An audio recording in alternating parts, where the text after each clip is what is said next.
Hello, ladies and gentlemen, and welcome to episode number 157 of the Terminus Podcast for the weeks of March 20th, 2021. March 20th, 2021. I am your host, Ellis, otherwise known as the Admiral. With me, I have my engineer, Brett Wiebold, and our firemen, Nicholas Wakefield and Jared Cole. Hello.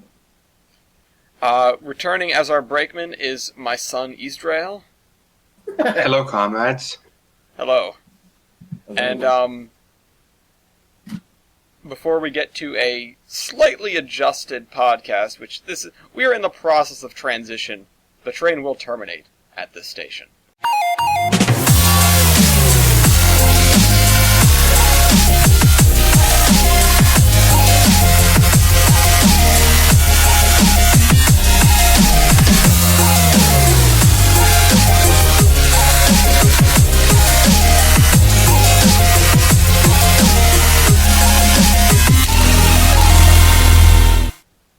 Okay, this week we were in Cordell, Georgia. We were looking out over, God, what line would this be? CSX?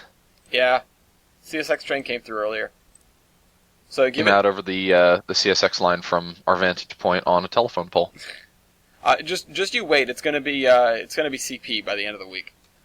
Yeah, probably. Yeah, we'll get to that later. On a three-way diamond, so there's NS behind the camera.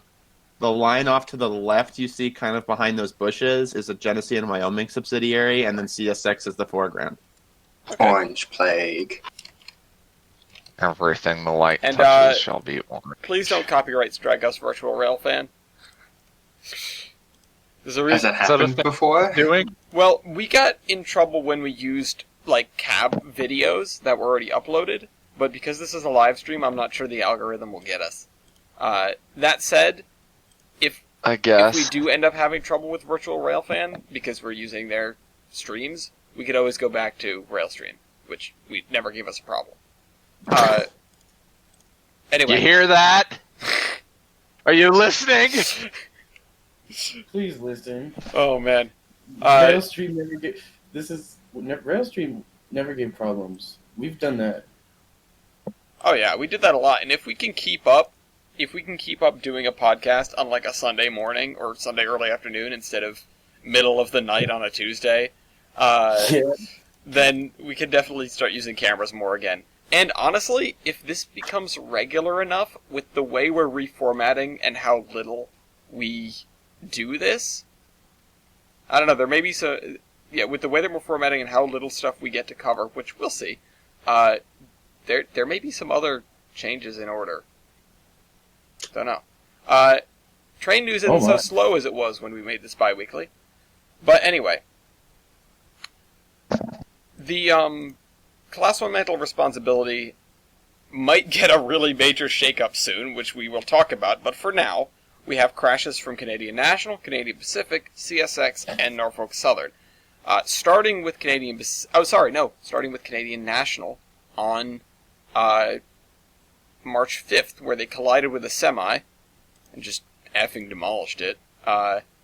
And there was actually another train versus car accident. I believe it's not the same one. I can't quite tell if it's the same. But either way, they had one or two crashes with cars, or with automobiles, in a... Yeah, no, it was two different crashes with automobiles in a 24-hour period. So, not great. There are so many good compilations online of people, running around the gates and getting demolished. Which... Yeah. Yeah. There sure are. I mean, It's sad. Which is something you should absolutely not watch. Yeah. Terrible to see. It's terrible. My favorite part about it is that we were literally watching that in the voice chat, yesterday. Yeah. That's what made me think of it. Jeez. Yeah, well, someone kept skipping the crashes, so... Julie's, you gotta work on that, man. Anyway, the following day, Canadian Pacific had a wreck, sort of in the middle of nowhere. In Plymouth, I believe that's Minnesota. Montana. Who? I even Pacific and in my head I could see Montana, and I said Minnesota. it's Minnesota. It's MN. I know I know what it is. I said the wrong word. Like, I was thinking Minnesota, and for whatever reason, I didn't say it. But we actually I would have have liked to see Montana. we have two videos on this. One of them is just the cleanup afterward. This was an oil train, although it didn't seem to explode or anything, which is good. Disappointing, but good. Disappointed! Canadian National also had another derailment on March the 10th in Polk County, Montana. MN. Then we get to the other two. Norfolk Southern had a derailment, which it was an autorack train, or at least some of an autorack train that derailed. There were no injuries, of course. There are no injuries in any of these, I don't think. Although I don't know about the car ones, because we don't have articles, we just have videos. Luckily, no one was hurt. Yeah. But this is allegedly in the same spot as they derailed before, so, I guess, Norfolk Southern is taking track repair lessons from the Western Maryland Scenic, which is hilarious, Oh, God. and I hope we get to touch on the situation with them later. Have we not touched on the situation with them We yet? have a little bit, but it's developed. It has developed. Has it? Yes. Christ. I would love to talk about the Western Maryland a little bit, but I'm not sure if we're going to have time on this show, which is why I have a terrible idea that I already alluded to. But anyway, It is a terrible idea. yeah, I know it is. But train crushes pickup when driver ignores the railroad gate. That's on March the 20th. That was CSX. Although nobody was in the car when it got hit, but it's I like how they popped the hood on it. Like, oh, we're just checking on it. We're missing the rear wheels, but we're just seeing if everything under the hood is good. Oh, someone's trespassing. He's walking out past the grass. Oh shit. Oh, he stopped. Okay. All right. Anyway, that's the class of mental responsibility. Kansas City Southern still holds it for as long as they continue to exist. And yeah, that's that. So what have we been doing? What's going on in our local areas? Going and coming, the past and the future. Well, I'll you go ahead. kick it off. So I've had a lot of rail development happen with my personal things happen since the last time I was on a podcast, which I think was a month ago. I'm kind of on a modeling kick right now. I think I mentioned last time I wanted to get more into proto freelance, but I'm getting a little bit further. I'm about to start painting my first car. I got my airbrush, and that's working, and we're going on a real nice turn on this camera. Whoa. Oh, hey, I know this place. Dan Quatapasio did a video on it. You mean Not Dan Quatapasio, Danny Harmon. Yeah, Daddy Harmon. Daddy Harmon. They were green. What? We're in Cordell, Georgia. Oh, okay. It's at a diamond. I'll get into that in a minute. Okay. So I've been working on my scheme a little bit. I kind of have a pretty not tentative, but pretty finalized scheme down. And let me see if I can find the photo that I'm literally copying it off of. But while I do Will we see that in a minute? Railroad, not railroad. I misspelled railroad. I literally misspelled railroad. I spelled it railroad. Nice. I can't find it, but basically it's got all black with a yellow sill stripe on the bottom, and then the nose and the front of the engine are yellow. Like a not a neon yellow, obviously, but like a kind of a darkish yellow. And there's a train coming. Oh my god. Anyway, after that, I got the airbrush. I got a new camera, very nice Sony AX700. It shoots in 4K, so I can catch all your asses in 4K. Okay. And we also Need started, 8K for my ass. we also started planning the trip to the Cian Miserable sub. I mean the Misabi sub. So that's fun. My dad and I are going to go up to Minnesota in May or in July. Minnesota. We're going to see the CPKC up there. I got to get used to saying that. I'm sorry. Well, we don't even know if that's going to be the name. We're completely speculating on all of that. We've alluded to it like 6 times now. How dare you come out and actually say what we're alluding to? No, I'm just saying calling it the CPKC is something that we made up. I prefer Yes. CPK. No, I think it was. It's in one of the articles about this The California Pizza Kitchen? subject that we have not gotten to yet. Okay. John's an edible pizza. It calls it that. Anyway, we're gonna go up to Minnesota. We're flying into Minneapolis. Gonna drive to Duluth. I'm gonna see the Northern Pacific SD-45 that Jader and I sent for, and then we're going to go over to Baudette, Minnesota, after we re-fan the Iron Ranges up in that part of Minnesota. Baudette, Minnesota. I'm guessing none of you have heard of Baudette. Basically, there's a little section of Canadian National Main Line that's entirely like Canadian operating rules, Canadian everything, that just kind of clips Minnesota for like 45 miles. And hold on, I gotta turn my volume down, otherwise I muted the stream. I just heard it through you. Yeah, he's getting his ears blown up by Jeevers on Stacks. Hey, it's a spirit unit. Yeah, it's got the Spirit of Ravenna. That's cool. That's Oh the one my that God. that's the one that they did for the Kentucky Museum. We'll see it in the grab bag later today. And it's on Yeah. Stacks. Yeah, we'll definitely see it on the grab bag. We'll definitely see it on the virtual real. Oh my fan God! Look at the grab bag. look at the tank containers. Yeah. Yeah. Containers. I've never seen those in the U.S. Yeah, before. what about him? Oh, No. what? No. For real? Yeah, Dude, I see them all the time. We get those all the time down here. There's more. Containers, man. I didn't even know we had them. That's great. I mean, like, It's just like mostly in Europe, but sometimes they get shipped over here when they don't want to take it out and put it on a cargo ship when it's lesser fluids. tank container.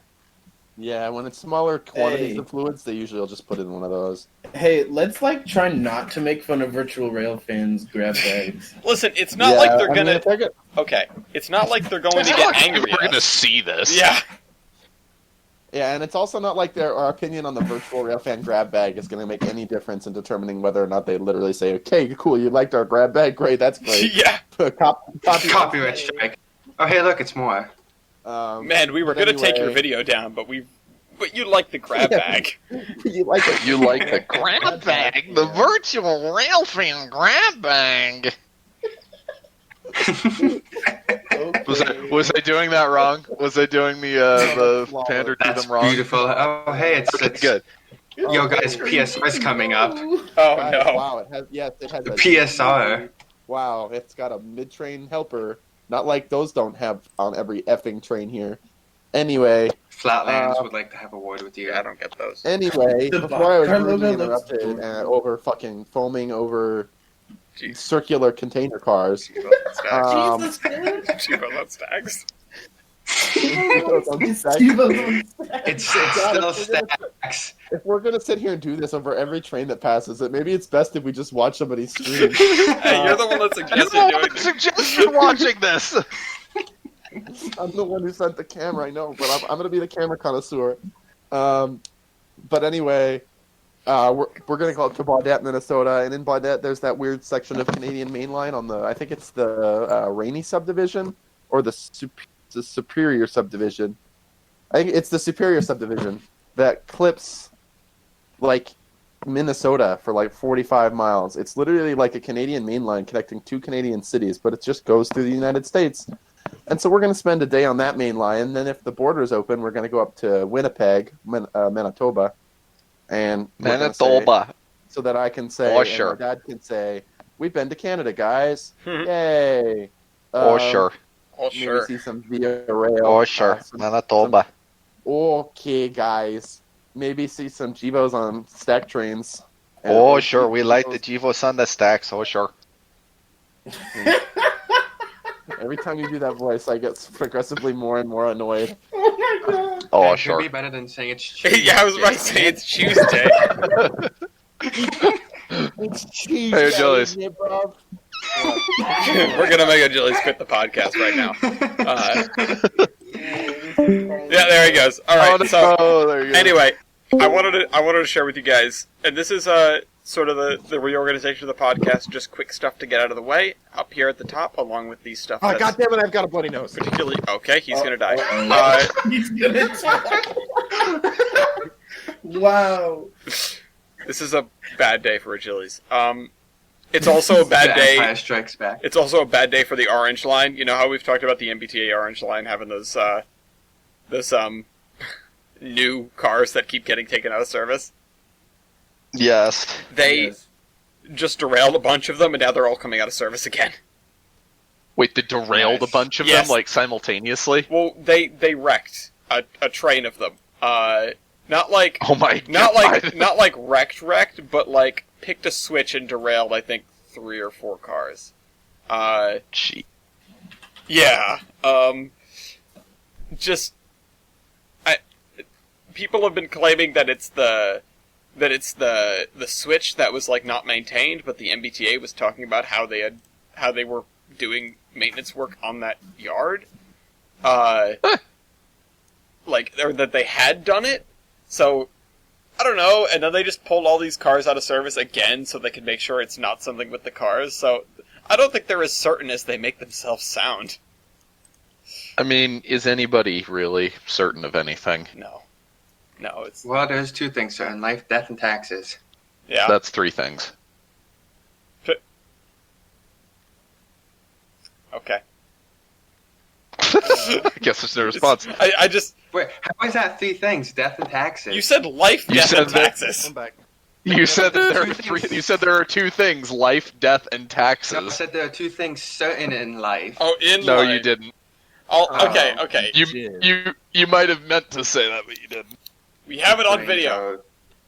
We have it on. Hey guys, I just want to point out the fact I am the most dedicated podcast person ever because I literally brought the roll of toilet paper back to my computer You're room. using toilet paper?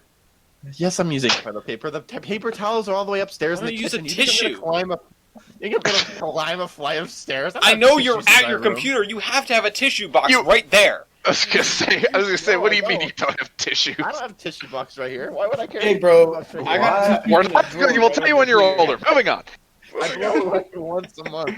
I blow my nose like once a month, and I use a sock when I do the other stuff. Jesus Christ. Christ. That's on the podcast now. Okay. Hey, Weibel, can you tell me about... You insinuated it. Don't Hey, you blame might need me. to... Weibel, can you tell me about roller coaster? Listen, Achilles is the king of just... Oh, we insinuated something? Let's just talk about it. So far, this show. Weibel, tell me about your Railroad Tycoon adventures. God damn it! I'm 0 for 3. Sorry. I mean, it's not nearly as interesting as whatever the fuck is going on over there. Recently, I reinstalled Railroad Tycoon 3 and played it for the first time in like a decade, and Oh, dude. yeah, it's fun. We've been It's doing. a nostalgia trip, isn't it? It is. We've been doing co-op with a couple of my museum buddies that have, since moved on and grown up with their lives. They've graduated college and are now doing big boy jobs. So it's been fun to just waste some time, and it's definitely more interesting to compete against actual people than the AI. Yeah. That makes sense. And I would love to do that as well. I know, like you said, the industry system actually matters, which was always my pet peeve about the game. And, like, you doing that sort of inspired me to finally go out and get Open Locomotion and installed it, and I played it for like 30 minutes yesterday, and I'm like, you know what, Locomotion's a good game. I like Locomotion. I just... You used to play it just constantly. Dude, Oh, yeah. Locomotion is amazing. I want to do it now because It's a good one. I've been wanting to play it again, I and I really... want to see mm. how Open Locomotion is doing because that's something that we would all play. Yeah, well, I'm hoping that someday they crack the code to get, like, gigantic maps and lots of, what should we call it? Like, lots of players in a multiplayer game, because right now it's just one-on-one. But, Just like how Open TTD did it. yeah. But, It might happen. I mean, that code is years old. It's in there somewhere. Yeah, it's I wouldn't really call it code. yeah. I explained this to East very briefly. It's locomotion is coded in assembler, which, like, if you think about normal code, it's like, oh, there's, words that sort of relate to things that you're trying to do. In assembler, there are no words. It's all like 4-digit abbreviations of meanings of things, Actions. and it's not structured the way that we're used to. It's completely foreign to anyone unless you sit down to figure it out. Even more so than normal code is.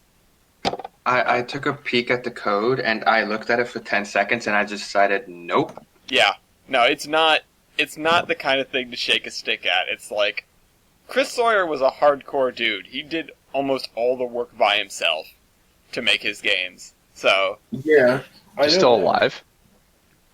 Is he? I'm gonna Google it. Hold on, I'm ahead of you. I'm way ahead of I'm ahead of you. Says he is. you. Yeah. Okay, good job, dude. He's 60. Can we get him in here? Hey, how do you make the WAP bigger? Dude! Also, he's Scottish. How do you make the what bigger? The WAP. The WAP. The WAP. Yeah.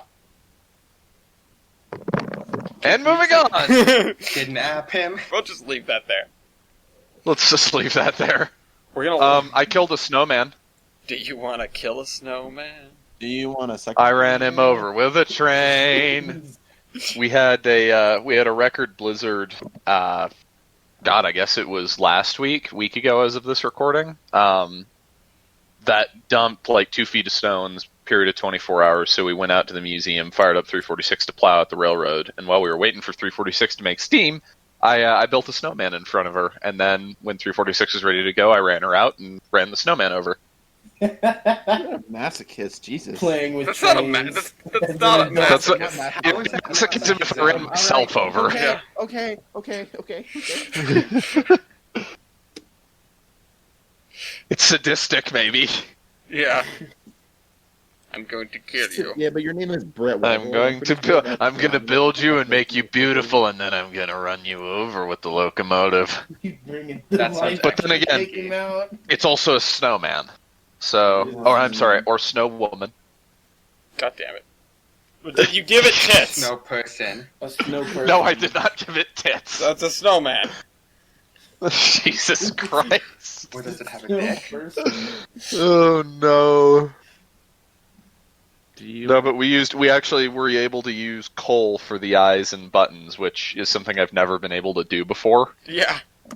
It's like that's the recipe for snow. You got to have 2 eyes made out of coal, but who has coal? Oh wait, we're a railroad. You guys do. 2 eyes made out of coal.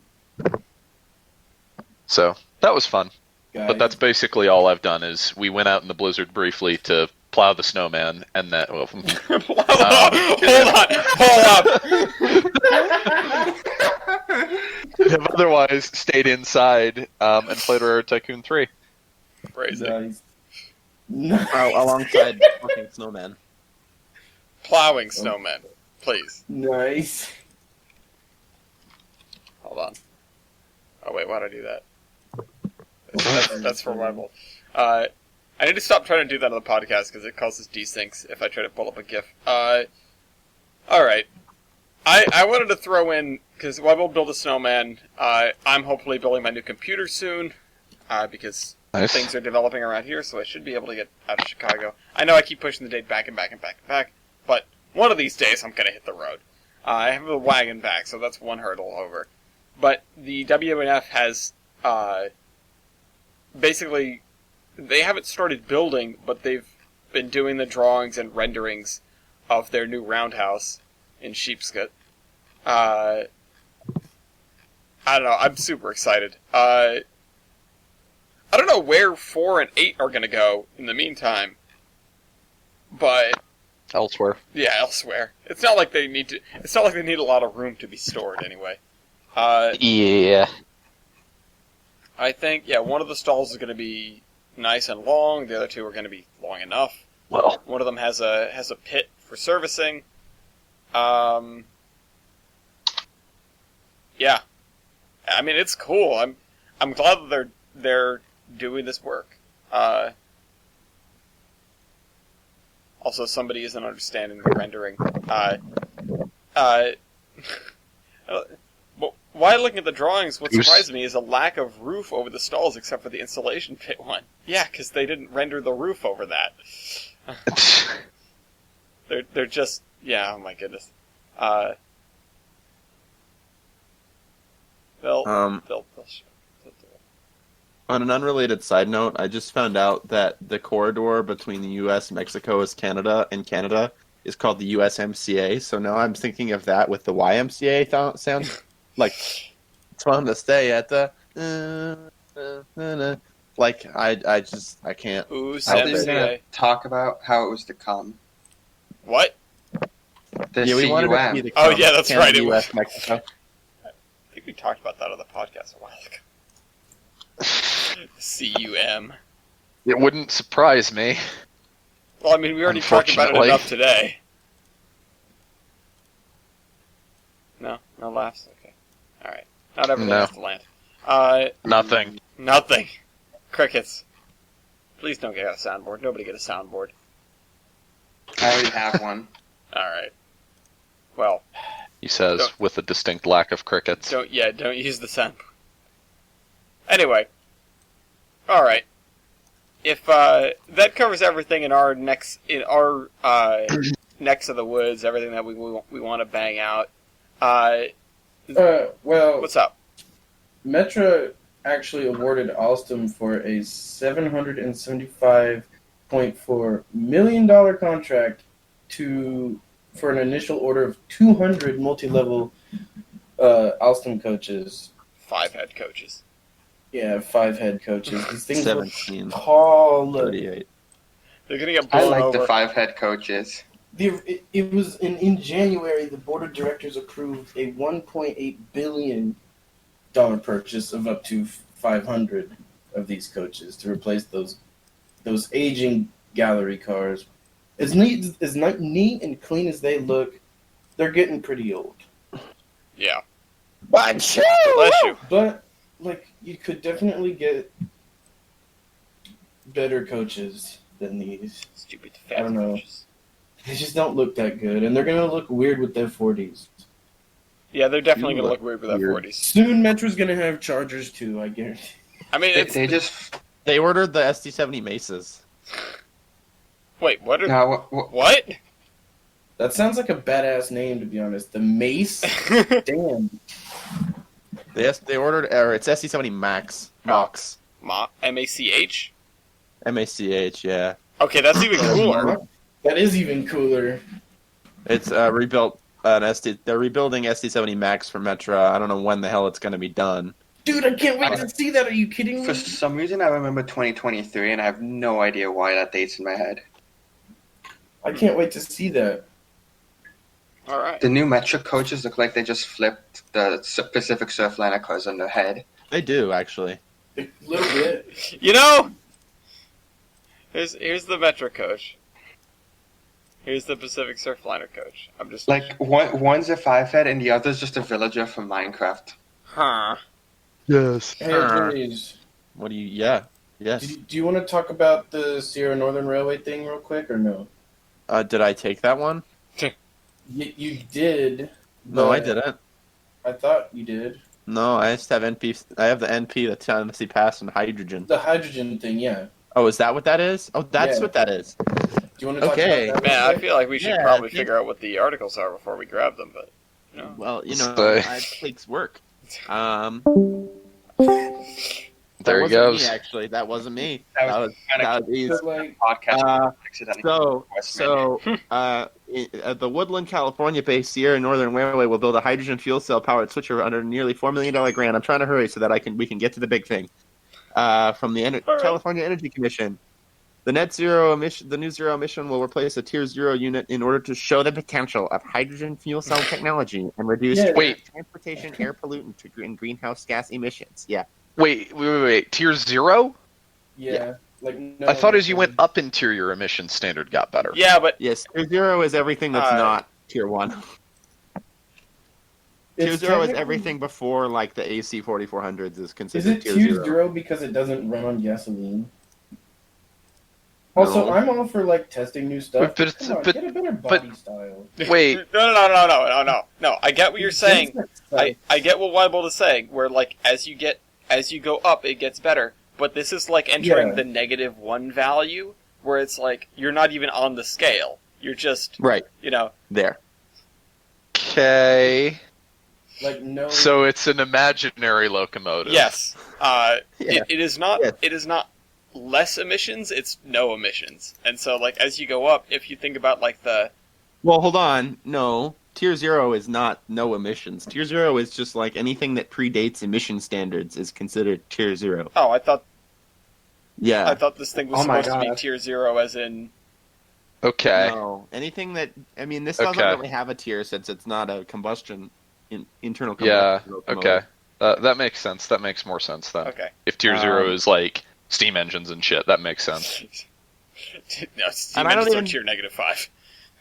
Tier -5. Basically, Tier 15. They're just building they're basically just building a hydrogen fuel cell All right. locomotive. All right. Well, Building let's, a hydrogen That- bomb on that's it. wheels. That's the article. That is. oh, the I'm sorry. article, but, Was like, that Burnham talking? But Hmm? quick, on the note of returning things to the rails Okay. or putting things on the rails, the Lake Superior Railway Museum. I'm sorry, okay, but I'm gonna keep going since I already have this spotlight, and I don't want to lose it. Well, then you better hurry up. The Lake Superior Railroad Museum has returned Northern Pacific SD45 number 3617 to operating condition. The locomotive was started up and moved under its own power for the first time since February 27th. All right, you foamer. And that's the first it's operated in more than 14 years. It was donated to the museum by Canadian National in 2007 after service on the Wisconsin Central and CNs. Wisconsin Central upgraded the unit in 1995 with new microprocessors and computers, and then when the engines was donated, they took them out and said, fuck you. That's it. That's the article. Okay, in one corner we have the Pennsylvania Railroad G5, and in the other corner we have the New York Central Railroad F12. Oh, wait, Nope, we're moving on. We're at time anyway. I like how I just couldn't say any of my articles. It's okay. You save It's your... not supposed to be articles! Well, it is supposed to be things that are local to you. Yes, because Winnipeg and the hydrogen engine are local? Well, But I didn't even get to talking about my local. Whatever, it's fine. I talked about my trip. That no, was you in the did. right No, place. East Florida stuff is enough for a discussion on that because that's hilarious. Okay. All right, so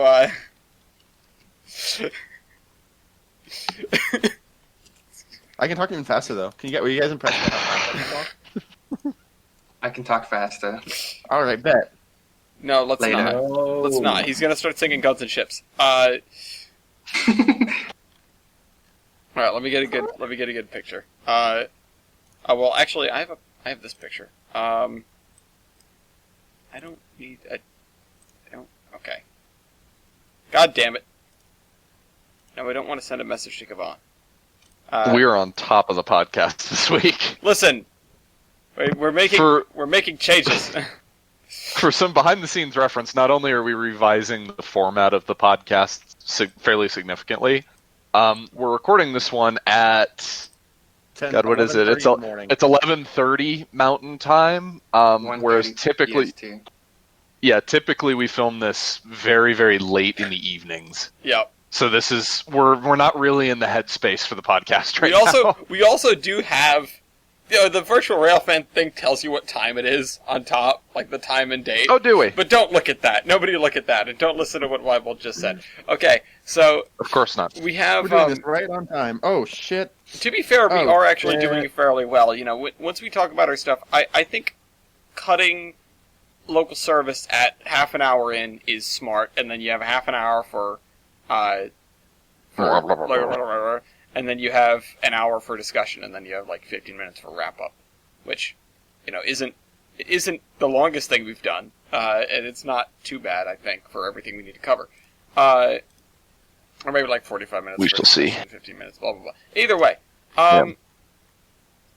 so this is what we're doing. G5 versus the F12. I don't remember who suggested this, but whoever suggested this might hate the Central. It was not me this time who suggested this.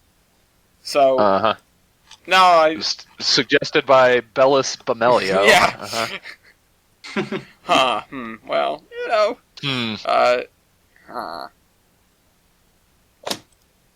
Anywho, we have this very Pennsy-looking 10-wheeler that we're all fairly familiar with on the podcast. And this, really, the only word that comes to mind is very generic-looking New York Central 10-wheeler. It looks like both a for Bachmann suburban model. surface. Yeah, well, It's- you're generic. It's very well put. Yeah. Except for that tender. What the heck? Bucket. Yeah, it's fucking. I like how the 2 times I've done verses with Weibo present, he's called both of my engines generic. I just want to say No, it's- the other thing. It has an oxy in this picture. Which is strange. What 10-wheeler needs an oxy? It's Oh, wrong chat. Whoopsie. perfect. It's. Where were they using these? Perfection. All right. Anyway. On the rails, Matt. Okay, so you guys get to decide who's going to go first because I'm participating. Who was say built Ellis. first? Oh, Okay, we'll base it off of that. So I was built in that says 1961. That's incorrect. That's a road number. That is incorrect. I was built in 1924. 1912. All right, so Ellis has the ball. All right. So hold on, give me that.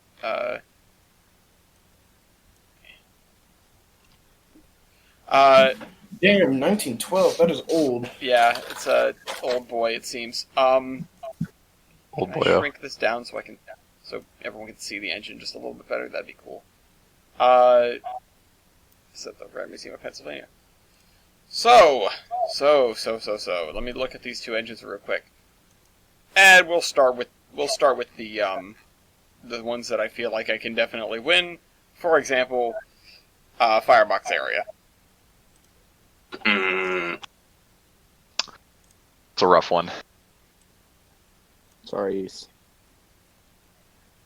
203. 203. Mine is. Wait, your Firebox area is 203? $5 area, 203. What?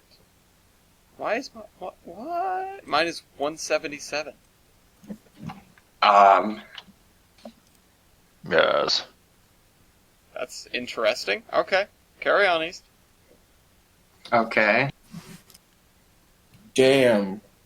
Damn. He's just said no, Yeah. you. Yes.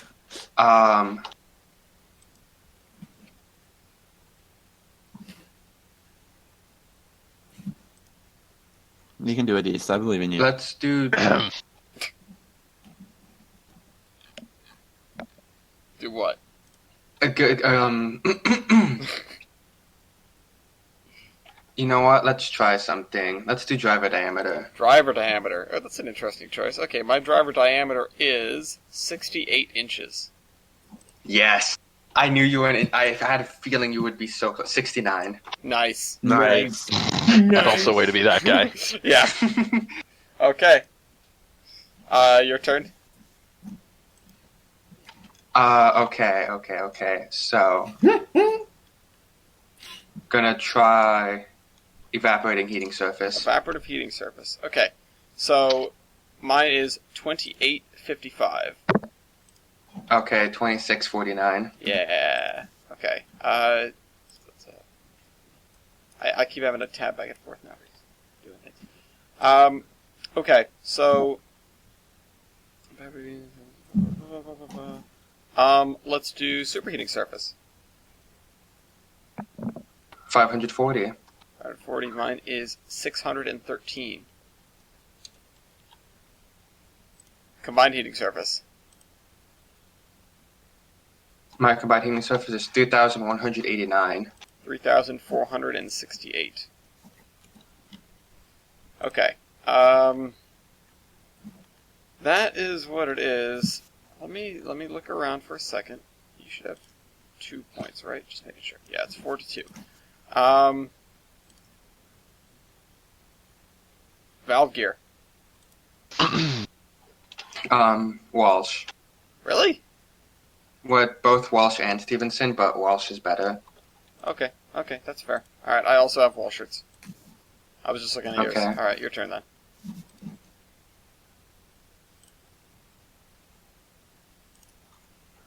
Weight on drivers. Weight on drivers. That's not going to be a win for me, that's for sure. Weight on drivers, 178,000 pounds. 161,700. Yeah, that's about what I expected. Go ahead. Engine weight. Engine weight is going to be extra thick. 237,000 pounds. 213,000. Okay. Go ahead. Okay, minimum weight of rail. Alright. 99 pounds per yard. 90. 90, okay. Comrade. Tender weight. Tender loaded weight. Tender loaded weight is 176,000 pounds. Almost the same as the engine. 148,300. Yeah. Total engine and tender weight. 413,000 pounds. 361,300. Goodness. Okay. Go ahead.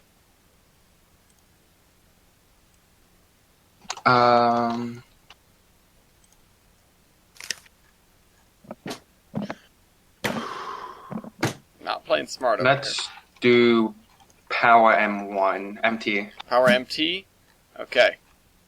Power MT is 545. 700.94. Yeah, that's what I expected. Okay. Go ahead. Okay, let's do Power L1. Power L1 is 14,671. 17,137. Wow.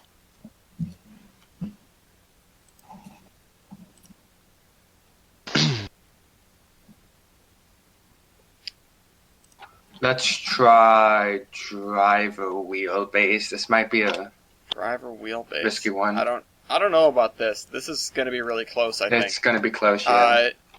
Driver wheelbase is 14.25. 15.83. Oh, thank goodness. A reprieve. Okay. So, I have not been playing smart. It's time for me to play smart. Number built. Okay, 140. Really? Did I just stun Ellis? 90. Or is he going to put... Wow. Yeah, Okay, number in Damn. class. 90. 140. Actually, technically, number built would have been 121, but I still lose. Okay.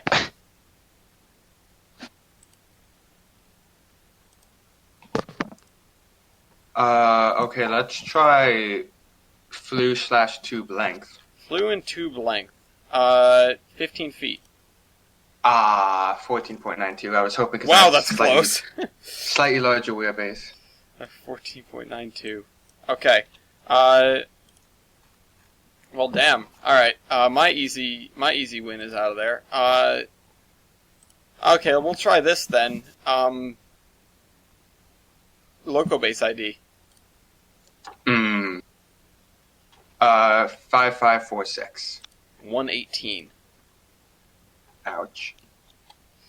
Okay.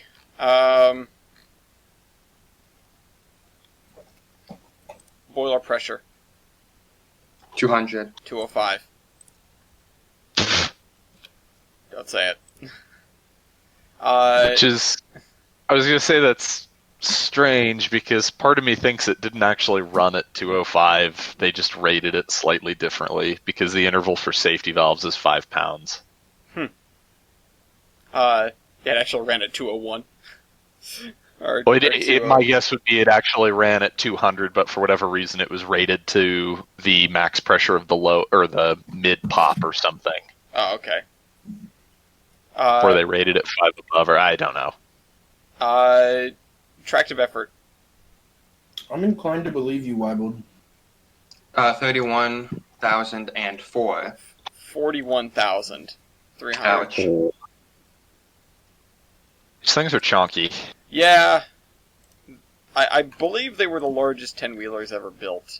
They're large choo-choos. Let's see. What do I want to do here? I could gamble on a couple of things, but I think Take a chance on me. high pressure cylinders. 22 by 26. 24 by 28. Ouch. I don't really want to ask about tender capacity because I don't know what your numbers are going to be. Le bucket. I'm just looking at it going, yeah, I have no clue about this. Let me see. You know what? I'll try this engine wheelbase.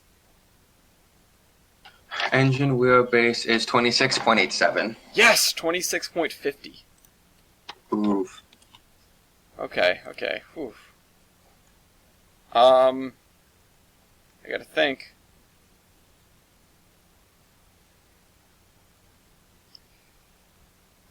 Okay. Not even gonna open that can of worms. I dare you. I'm thinking. Well, I just like it. It is hypothetically an easy win, but it could be a fight, and I don't feel like fighting. What did you say? What'd you call me? A bitch. Boom. Sounds like somebody. It is 11 to 11. Okay. Do I do this? Do I do this because I lost on the other one? Let's do great area. 54.93. Yes, 55.19. Okay, so we'll do same as above, but substitute firebox area for great area. 47.502. Damn it, 42.816. Maybe Yes. maybe I misunderstood that stat. Damn, this is a hell of a fight. Maybe I thought it was the other way around. Oh yeah, I did. Damn it. Okay. Okay, go ahead. Or you can go to style points if you want to. Judge's choice and style points. Yeah, I'm taking a look, making sure there's not another possible win.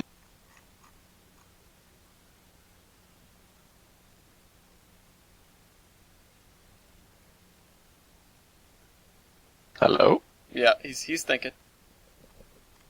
Hi, why? Yeah, Hi. I'm trying to do some math to see if I can win a stat. Because I remember your I want to see if I can win ratio of engine to driver wheelbase without, like... Because I kind of remember your engine wheelbase, so... We can hear the gears turning. Yeah. Yeah, you could probably see the smoke. In the meantime, let's not pay attention to the trespassers on the camera. Are there 3 of them? On the cameras. Two. Oh my goodness. Well, then they're not trespassing, they're dose God passing. damn it. That's You my get a joke. point for that. You get a point for that. Well, it doesn't Okay. feel like your joke anymore, Ellis. So because I had a larger firebox and a lesser gray area, let's do Robert Lamacina's power comp. Okay. 11.314. Crap. 10.986. Yeah, I had a Robert feeling Lamacina's I screwed that one up. complicated. I'm gonna do same as above plus superunit percentage though. 12.854. 13.350. Let's see. Is there any other one that I want to get out of the way? Do I roll the dice on a couple of things? Because I don't think that's helpful at all. Crap. Okay. I think I'm going to ask tubes. I was thinking about asking this earlier, but you have like a slightly bigger boiler, so I was Yeah, so tubes. Hit me with it. 229 by 2. 229 by 2. Alright, I have 242 by 2. Alright, that's emboldened me. I'm going to ask flues.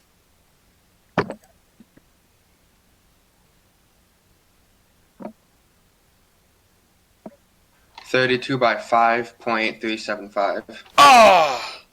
I have 36, but they're 5.5. F. Alright. So that's 15 to 13. Do you want to go to style points? Or, well, judge's choice? Yeah, judge's choice. Alright. What do you guys want to ask? Did we do factor of adhesion? No. I would like to know factor of adhesion. Alright, mine is not great. You think yours is bad? Mine's way worse. I don't know The about... 10-wheelers. We'll find out. Mine is 4.31. Oh, yeah, not even close. 5.22. Holy crap! Damn. Damn! That's awful. Okay. How did... Wow! TBA, do you have one? Achilles, do you have one? What is your guys' tender loaded weight? I Oh, don't tender remember that. We did tender loaded weight. No, yes, Yeah, we did. Oh. Mine was only 2,000 pounds less than the engine. Damn. Okay. Yes. Yes, indeed. Did we do any specific water capacity? No, I didn't do water or fuel We capacity, and he didn't Glossed either. over those. Okay, so what is your actual fuel capacity? Okay. 'Cause you guys have buckets. Yeah, my tender fuel capacity is 13 tons. 12. Oh my god, even with the bucket. Okay. That's probably without the I'll take bucket, it. honestly. I had to step away for a minute. Have we done local base ID? Yes. Yeah. Yes. Okay. Let's think of one. How much water can your tenders hold? Okay. 7,800. No! Suddenly more confident. 7,000. I don't. Yeah, that must be not with the bucket / With oxy the ox. combo. With the we can call it the Scotsman Usually combo. these stats will come from a builder's folio, so no, it wouldn't have those. I'm gonna call it the Scotsman combo going forward. Damn. The Scotsman combo. Yeah. Even with all the oxy, well, no, the oxy does not. The oxy and the bucket are not included in those numbers. Yeah. All right. Well, I'm gonna No. start. I would like to say that I have 2 sets of marker lights up front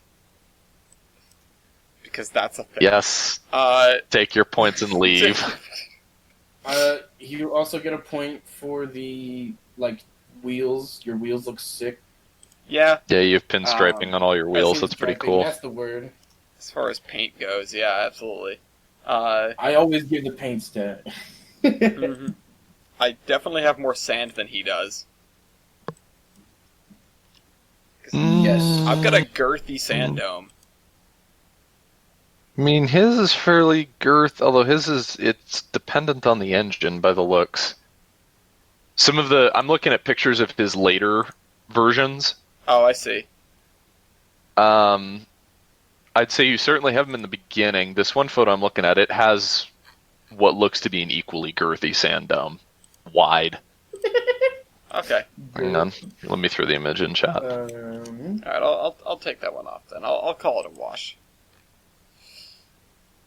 All right. Then we'll call it a draw. Nobody has a head end throttle. All right. We'll call it. Does he have a power reverse? I would say probably. Yes, he does. Okay. I had one for some reason. It was a federal thing. Any engine larger than some threshold had to have them by law after some date. Can't remember the dates or the size Yeah, threshold. well, I have a certain penchant for liking railroads that sort of flew in the face of the federal law. At any rate. Are Yeah. the different piston angles on these engines due to the different valve gears? What the heck? Yes. Okay. Yes. What? What? What's bizarre looking? That one I'm Dude, pretty they sure look has Baker. swole. They look swole as fuck. What? I'm pretty sure the one nearest the camera, or not the one nearest the camera, but the second one from the right has Baker, because the hanger doesn't look like wall shirts and I can't see a radius rod. I'm confused as to why they have inboard piston valves, if that's the case. Usually you see that for Stevenson valve gear, because the actuating motion is between the wheels. Yeah.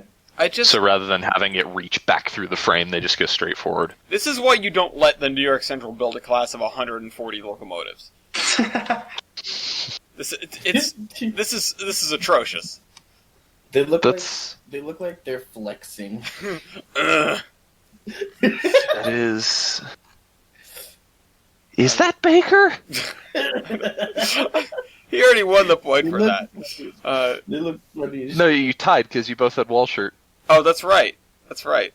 But I'm curious because the hangar looks very much like Baker, and the head end of the hangar is like, oh, okay, there's no radius rod. It looks like Baker, and it might just be the shadows, but it looks like it has two eccentric rods. We need to find a side-on picture of one of these things. That one has wall shirts. I like this. And is in full reverse for some reason. This is, oh my god, this is full Pensy, okay? I just want to read this blurb. No. As was usually the case with initial reports, RMA reported that G5 was excellent in meeting exacting schedules and could run at 70 miles an hour because the counterbalancing allowed for such speeds in a relatively low driver machine. Once in service for a while, however, the class was considered to be rough riding, hard on water, hard to fire, and not suited for heavy snow because of the low placement of the air pump. It may at first seem hard to square this set of criticisms with Edson's verdict that they were, quote, very successful not only on the Pittsburgh Division but also in New Jersey and on the Long Island Railroad. But given the high factor of adhesion that Edson observes, quote, was needed for good acceleration from numerous stops in such service, the ill effects on the crew were apparently more than offset by the engine's ability to keep a schedule. That is a very heavy-handed, the beatings will continue until morale improves. It's like, yes, money, the schedule is maintained. The crews are miserable, but the schedule. Praised be the timetable. So ironically, Lionel actually has a model of the one Weibold was questioning to have Baker, but it's a Lionel model, so it doesn't even have the same piston. Hey, I found a picture of one of the ones. It's not the one in the picture. It's number 822. It has Baker. oh, okay, so he gets a point for that. A retroactive point. I just want to ask this of Mr. New York Central over there. How many survivors do you have? That's not a fair question. Objection, he's badgering the witness. So yeah, 3. Okay, it's a model. Well, I guess you have a model because you're Pensy. Yeah, well, I have a model and I have a K&L model. So there's that. You do. How many G5s are there around still? I think You said 3? 3? Yeah. There's the one in the museum at PA, there's the one that's like half cut up at Strasbourg, and then there's one on Long Island. The one at Strasbourg is the one from Long Island. That's number 39. There is where's the third? There is number 35, which is in Alabama for some reason. 35? Yeah. There are 35. The Oyster How are you in Alabama? The Oyster Bay Railroad Museum owns G5S number 35.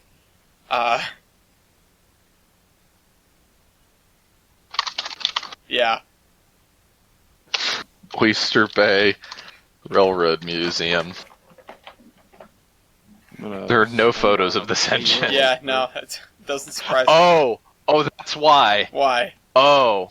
I found a picture of it. Oh, go on. Yep. Hang on, I assume it's in about a sending. million pieces. It's sending. Alright, I'm looking forward to seeing this. I'm like, I can't find a picture of this thing. Why have I never seen a picture of one in Alabama? That's kind of a weird... Oh. But...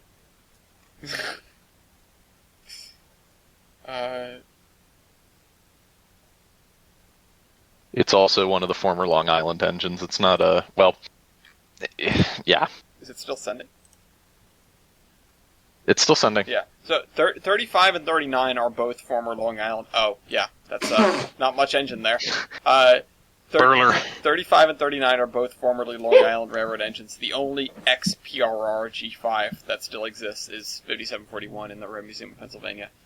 Ellis, Yep. when were yours in service till? Ours were in service until the Long Island Railroad stopped running steam. So,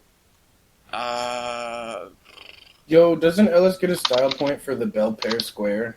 nah, we haven't had that fight in a while. It gets covered in stats. I don't actually know when they were officially retired. Why? When were yours retired? 52, 52. which is pretty late for an Okay. NYC engine. No, you know what? It was 55. I found a source for 55. So you both get one. The G5s were in service later, but the F12s had a longer service life by quite a bit. That is true. All right, and we've about hit time on Locomotive Versus, so let's Vote. Aux tender point? Paul? Yeah, you know what? I'll give you that. Give you that. You get the tender. That's cool. Tender decking, woo. Well, I got destroyed. Additional tender decking. All right. Did you get destroyed? It was pretty close last time I looked. Oh yeah, you got destroyed. What happened to my formatting? Who's adding Commas happened? Okay, there we go. Oh, I don't even have. Uh, I should probably open the doc. yeah, you probably should So- open the doc. All right, so Today's not your day, is it? do we want to do votes, guys? I'm voting Penn G5. standards. Yay!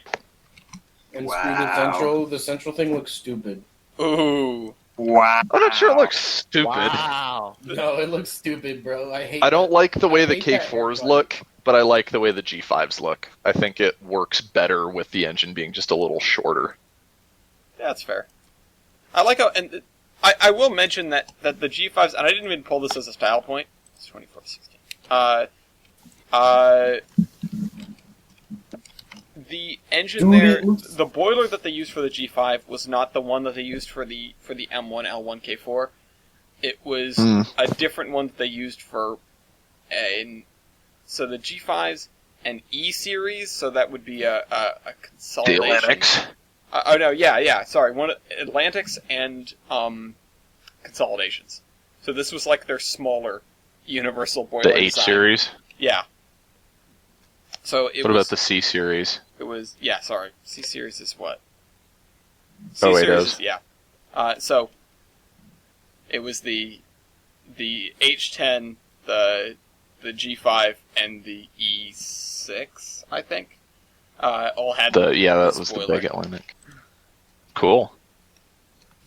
All right. Man, Achilles, what are you I voting hate the for? headlight on the G on the. I'm gonna vote for F4. the central. Okay. Pity vote. Gross. Now, why?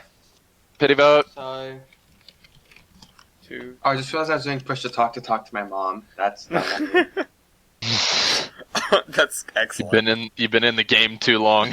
I have. Okay. So let's get to the biggest piece of news here.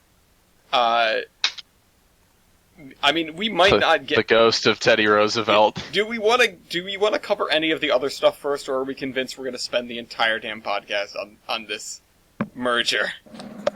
I mean, I'm the pretty merger sure is the big news. We can talk about the other stuff if we really want to, but in comparison to, such and such museum is hosting an Easter Bunny train, the big news is this alleged merger, or this proposed merger between CP and KCS. Yeah. Is it even proposed anymore? I thought it said it's official. Well, it's part of the reason It's that this is official, a pretty good much. discussion topic is it's official that they intend to do so, but whether or not the FTC allows it to happen is another matter, because the Federal Trade Commission has been famously rough on railroad mergers in the past. Because they don't want a monopoly. Right. And so a It's lot gonna of the be a discussion around monopoly. this is, well, if these two merge, does it create a monopoly or does it just create a really big railroad? I think that. Well, it might be like a no. It won't even be a monopoly in Mexico because Ferromex exists. Right. In Mexico, for trade between Mexico and the U.S., because really that's all railroads do. You don't offer a good, really. You just offer movement from one place to another. Mexico, you have Ferromex, you have the KCS stuff, and doesn't UP also dabble into Mexico a little bit? I'm pretty sure They own UP the majority owns the share in majority Ferromex. stake of Ferromex. Oh, okay. Does BNS? Okay. I thought somebody else dipped their toes into Mexico a little bit. I don't think so. I do. You do? Yeah, You dip your toes I in dip my Mexico? toes into Mexico. I see. I'm actually that sounds like a great travel campaign. Actually, we need to pitch this. Dip your toes into Mexico. So it's definitely not a Be monopoly. beheaded outside one of our beautiful Cancun resorts. Jesus. It's Mexico. Yeah, It but, happens. It's still not a monopoly in Canada. Definitely not a monopoly in the U.S. It's I- yeah. Well, it's I've hang seen on. no Where's reason the that thing? I'm gonna pull up I've the map. unfortunately closed the links. The links that I pulled up. Yeah, the map would be great reference. It's just an I had the actual unlikely Sherman Antitrust couple. Act open before we went into this It's because an I knew we were odd going to talk couple. about it. Oh, But I've closed it. Okay, so the Sherman Act, which is the legislation passed in 1890 that like 98% of anti-monopoly suits are based on, outlaws, quote, every contract, combination, or conspiracy in restraint of trade, end quote, and any, quote, monopolization, attempted monopolization, or conspiracy or combination to monopolize, end quote. So, Okay. yeah, that's does that mean? That's a thick statement. That's a thick statement. It goes this thing that I have, which is from the FTC.gov website. It goes on to say, long ago, the Supreme Court decided that the Sherman Act does not prohibit every restraint of trade, only those that are unreasonable. So, mergers are inherently restrictive of competition because it's reducing the number of players in the business quote-unquote competition. But it's not unreasonable reduction because obviously mergers have been allowed. It's just unreasonable stuff, which leaves it open. It's like, okay, these two get together and we now have a contiguous, well, I guess we've always had a contiguous system. Contiguous isn't the word. Single We owner. have a solely... Yeah, system that stretches all the way across Canada, down through the Midwest of the United States, and touches into Mexico. Yes, that's a really big railroad, and that's a really powerful railroad. But in terms of actual eliminating competition, these two are not in direct competition of one another. Like a No. UP-BNSF merger would not be allowed for a lot of reasons, because in a lot of cases, those two companies directly vie for the same traffic. Mm-hmm. KCS and CP are very different. I mean, You know, it's It- just Like I said, they're an odd couple. There's almost no reason for them to like do that. I don't know. well, it does make a really big, powerful railroad, but it's Yeah. not like CP is buying out their biggest competition here. yeah. Here, check this map out. No. Check this map out. This is what the two systems will look like together. Honestly, looking at it like this is a genius merger. This is Oh, it is. It's Yeah, no, absolutely cool. Because I mean, look. I mean, let's be. It does go to Chicago. Yep. All other rail networks go to Chicago. in case except for KCS. All roads lead to Rome, and all railroads lead Bro, to Chicago. I don't understand. I've seen. Well, maybe not the KCS network, but I've seen Foreign KCS power. trains through here. Yeah, it's just foreign power. Power sharing. Foreign trains. Everything on that train was KCS. It still can be foreign power. Yeah, you don't. It can be a KCS train on trackage rights. Yeah, it just doesn't show. I mean, so that is what it is. KCS haulage But track that's- rights leased. It doesn't show that they have anything in Chicago unless that was on CP in the first place. It's just possible. Yeah, but even still, looking at this merger, this is just a way for them to get south. And compare that to CN, who already has a way to the Gulf Coast. This was a really Right. smart way for them to compete with their biggest competition and also massively expand their network and make the class of mental responsibility a lot more interesting. So, Because KCS doesn't exist. Yeah. Now it exists. well, Um, wait. If only for a short, brief, weird time. The thing that starts to get a little tricky is the idea of price fixing. hmm And it's, okay, so you've connected these two railroads. This potentially allows you to start dropping freight rates, which sounds good at first, particularly to a consumer. But if this allows you to drop your rates below those of your competition to the point that the competition can no longer compete, then I believe you're starting to violate, oh God, what was the other one? I think it's, who was Audrey? Ellis. Oh, Hepburn? Hepburn, the Hepburn Act, thank you.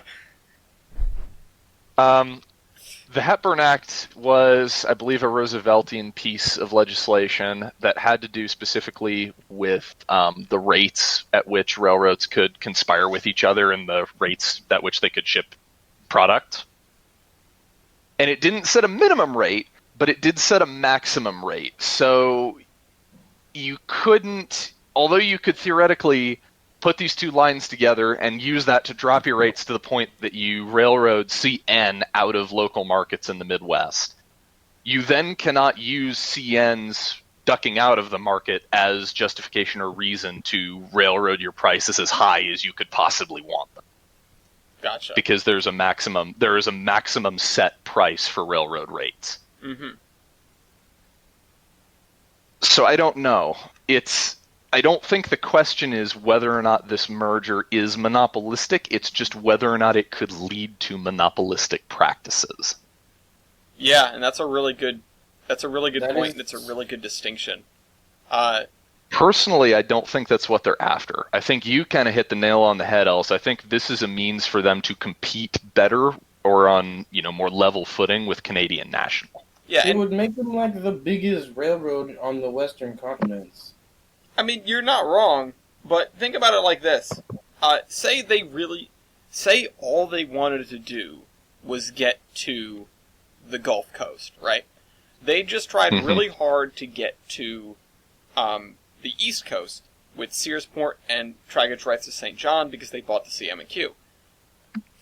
And so now they had a network that could go from the East Coast to the West Coast contiguously, a port to a port, without using trackage rights if they were going to use Searsport as their eastern port. They see CP, or CN, who already, I think, can do that, same thing. But also has a feeler that reaches all the way down to the Gulf. And it's just one line, but it's still there. And so they say, hey, we want to do that. Now you've got two options. You either build track, or you buy track. And so you buy track. Yeah, I don't think they're going to be building a line from Kansas City south to Port Arthur or New Orleans anytime soon. And the best alternative there, you start looking at who owns track in that direction, and you're either going to start, basically punching at somebody at your weight grade, because I would argue that CP, despite being large in a trackage rights sense, is not of a stronger weight grade than CSX or UP or NS, I don't think so, no. And so they want Kansas City Southern's line, because Kansas City Southern's probably the easiest one that they can get something out of. And Kansas City Southern, being a relatively small Class 1 themselves, sort of says, if you want that, you need to take the whole thing. Yeah. Pay us for the whole thing. And, because didn't they try to get bought out by somebody else for a similar price, last year? Was it NS? I'm trying to see. It was mentioned in one of the articles. I do recall that somebody tried to buy them out last year. And was it the FTC that said no, or was it KCS themselves that said no? It was KCS that said, nah, we don't want that much. Okay. Yeah. That's not enough. That is not enough doll hairs to get us to sell the railroad to you. Yeah, so September, the company rejected a $20 billion offer from Blackstone Group Incorporated and Global Infrastructure Partners. So I suppose it wasn't another railroad necessarily, but people were trying to buy KCS. Okay. But hang on, Blackstone Group? Blackstone Group and Global Infrastructure Partners. This is also something I didn't know, was that KCS has been doing really, really well on the stock market, relatively speaking. This past year, they've gone up 10%, which is twice what the the market average has been. Canadian Pacific has also been doing fairly well, so they're both kind of on the up and up. This is, we're going to put our houses together and see what we can do with this. I don't know. We really have to see what the fallout is from this, though, or even if it's going to pass, if it's going to happen. Has KCS accepted this offer? I've heard yes, but I've heard other people saying no, that yes was false. Okay, because the Blackstone Group, Global Infrastructure, whatever, I'm seeing a $23 billion price tag. Yeah, that's the number I remember. So it would be interesting. I could see it happening, but it would be interesting to me if KCS refused a $23 billion buyout, but then said yes to a $22 billion buyout. It was a $25 billion. I thought it was 26. Oh, was it? I thought it was 22. No, it's the numbers that I'm seeing are a little varied. I'm seeing the earlier attempted buyout for $20 billion, $22 billion. I'm seeing what I remember is $23 billion. This article says 21, but previously, but this purchase I've seen either 25 or 26. Was this? So, and also think about it this way. Think about it this way.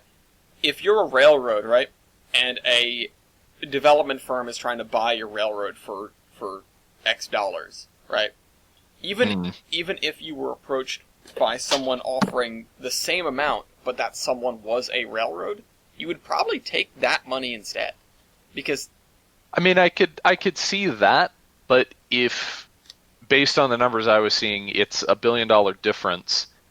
$1 billion to developers. I mean, presumably KCS is a shareholder-owned corporation. Yeah. In which case, you serve the shareholders. You take the higher price tag. It doesn't matter what happens to the railroad. Once everybody's bought out... I mean... I'm not saying that's smart. I'm just saying that's your duty as the manager of that company. If the shareholders own the railroad, you serve the shareholders, and the shareholders are probably going to want the highest price point. Right. And that's fair. Again, not saying it's smart, not saying that's the good thing to do. That's just the way it goes in business. It is. Right. But let's carry on with the assumption that the price tag then was lower than the price tag now. Either way.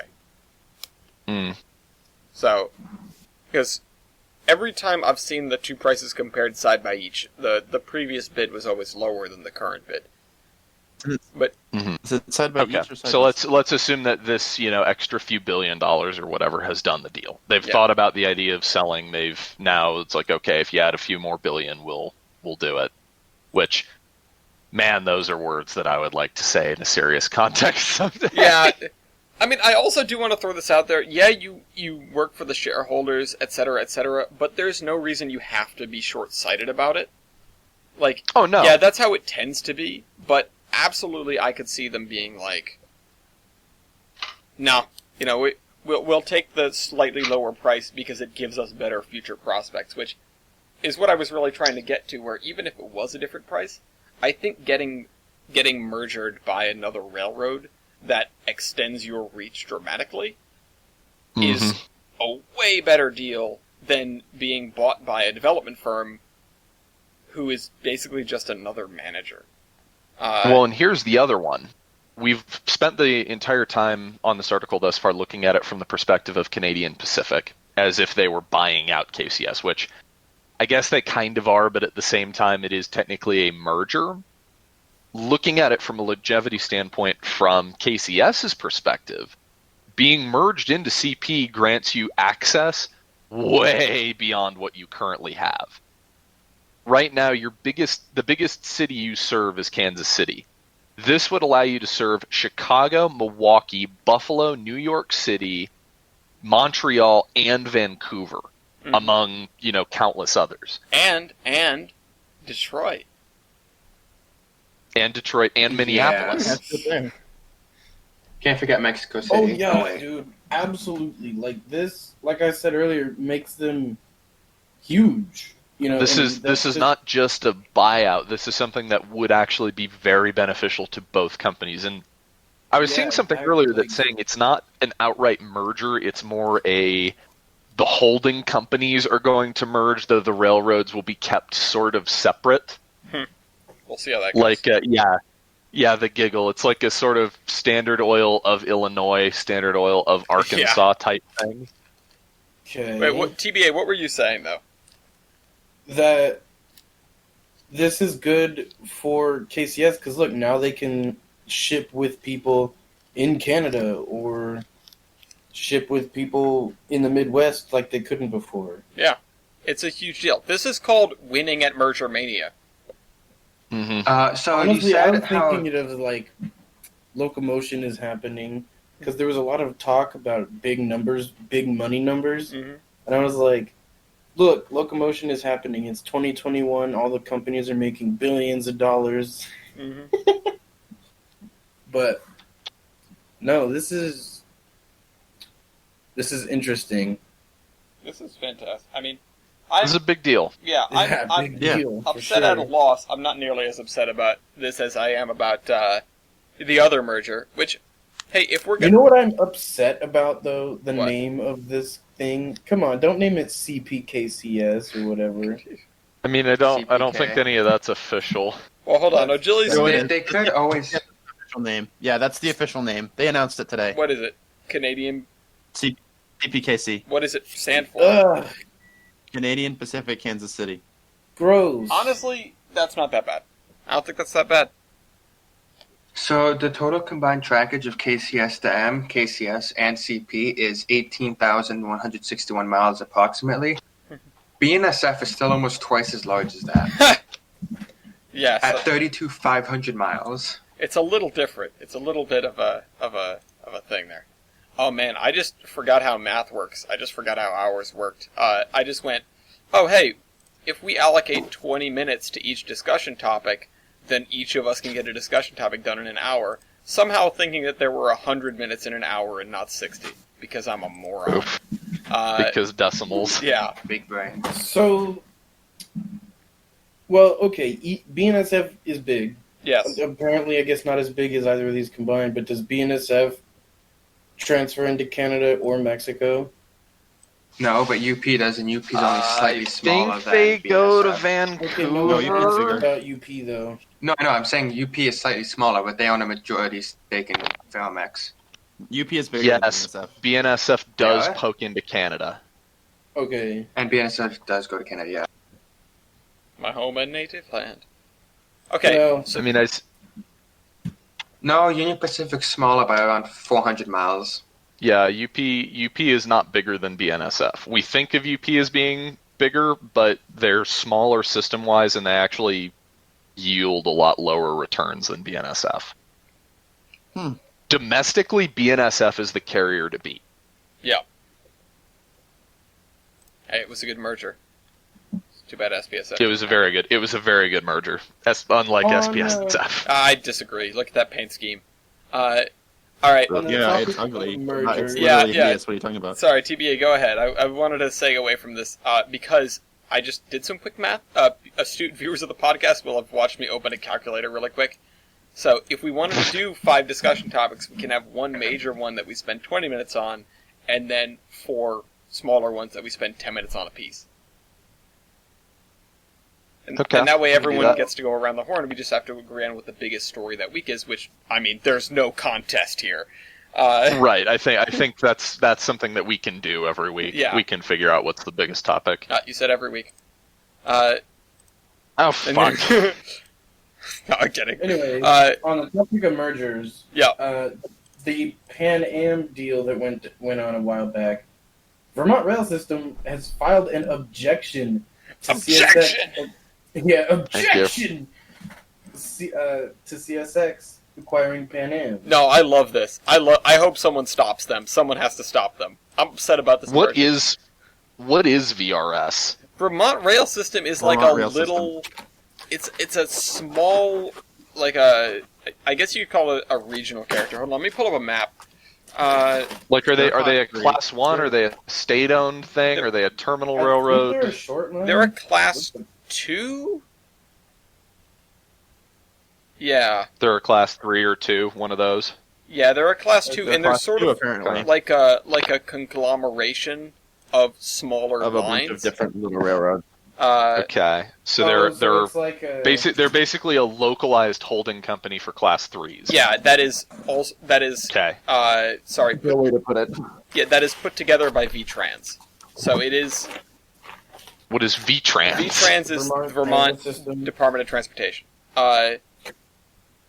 Oh, weird. Interesting. Yeah, so I've actually done some work for VTrans, but they sort of organize all the smaller railroads in the state. Interesting. To sort of get everything working together.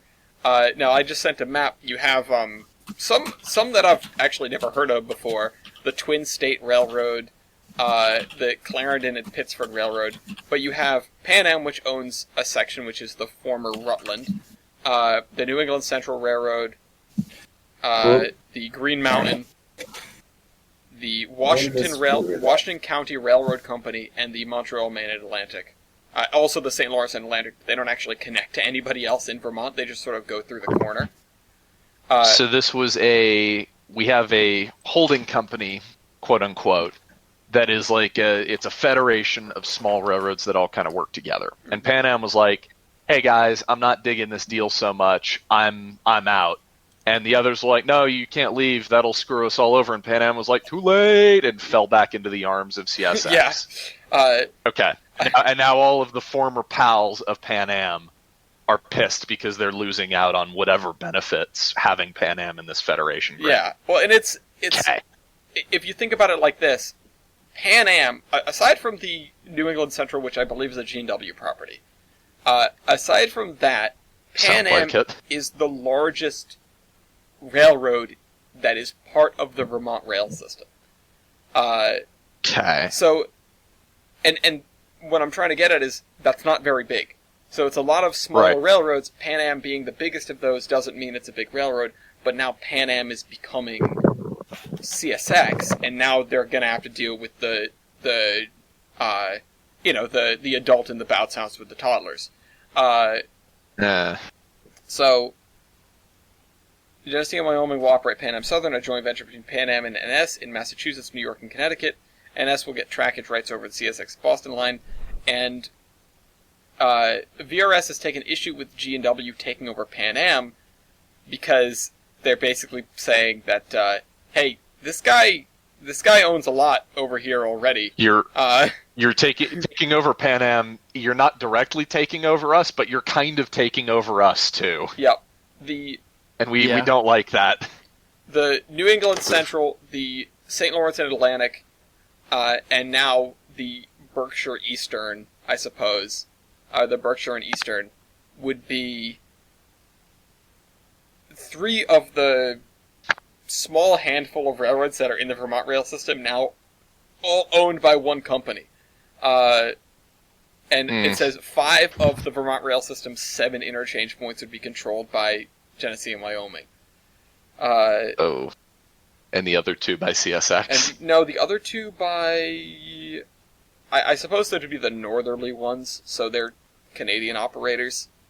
Probably Interesting. CP and CN. Yeah. Are they big Canadian operators, or are they little, I don't actually know. first graders exchanging Valentines with other first graders? Well, I don't think it's that. Well, the other 5 of the 7 interchange points would be controlled by the G&W.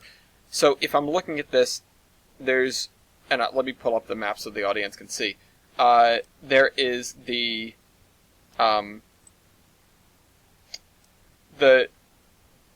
southerly one, which is the New England Central, that's G&W. There's the northerly one, which is also the New England Central on the red line, but I think that's CP.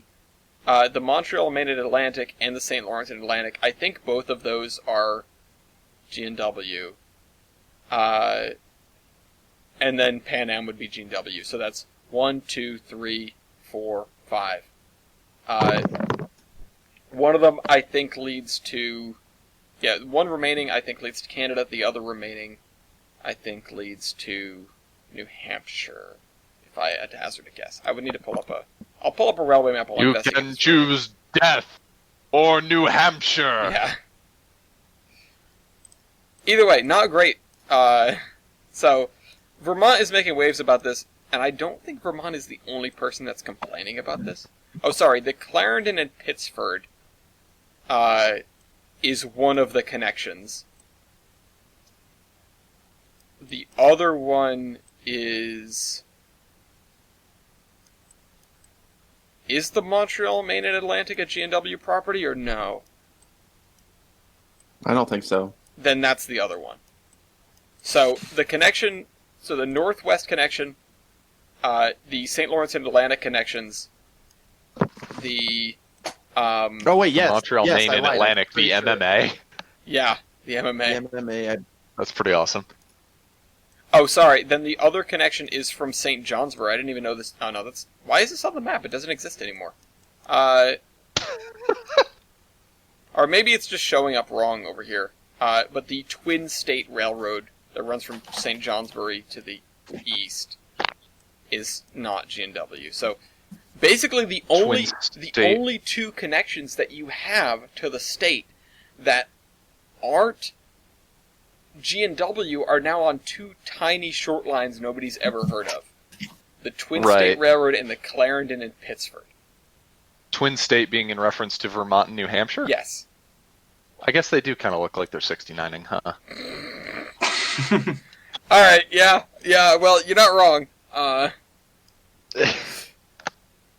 So, that's really rough for Vermont. I didn't even realize how this would screw Vermont over. Yeah, well, I didn't realize this.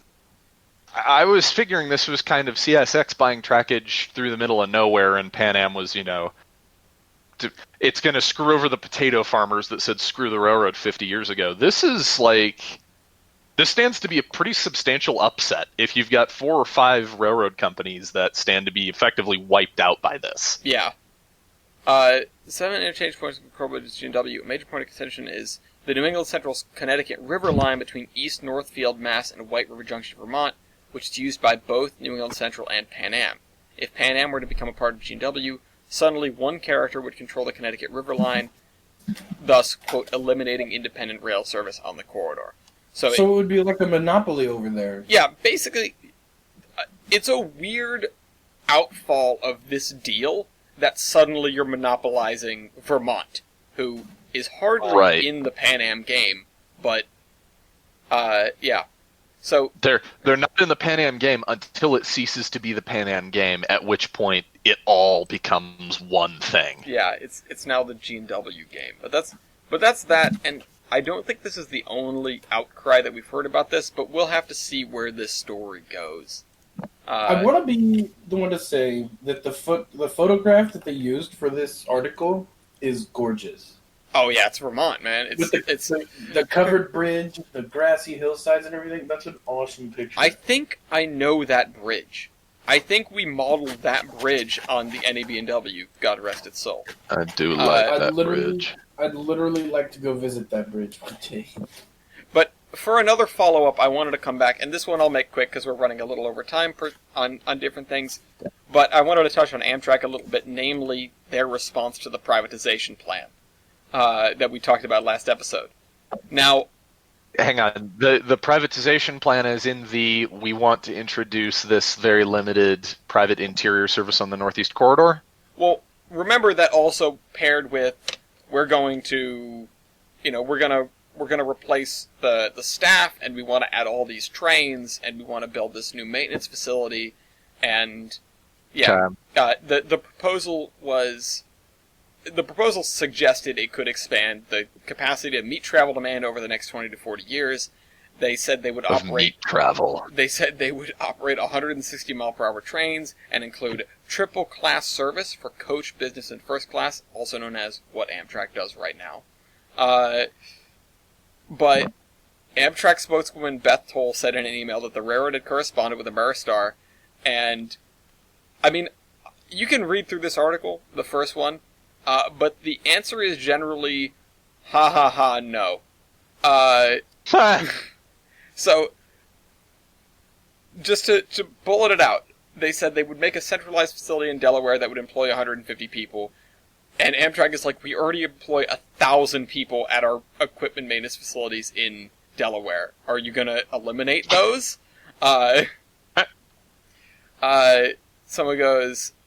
They also pointed out that, hey, we're recovering from a pandemic. Putting people in compartments if they have to share is a bad idea.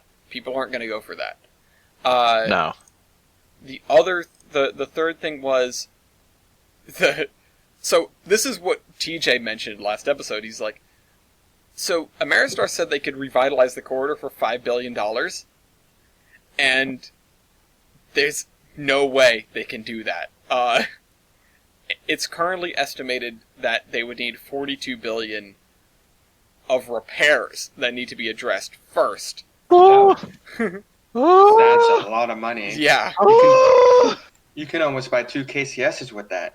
That's a really big fucking number. Yeah. And I mean, $42 billion in repairs? That's a lot of I'll money. do it for 41. Oh, actually, that's a good point. That's the last thing that the person noted was that, hey, we make our money on the Northeast Corridor from passenger fares, and if you guys are collecting them, that means you're not making more money for us. Yeah. So This is a lose-win where the loser is the one who owns the railroad. yeah. So no.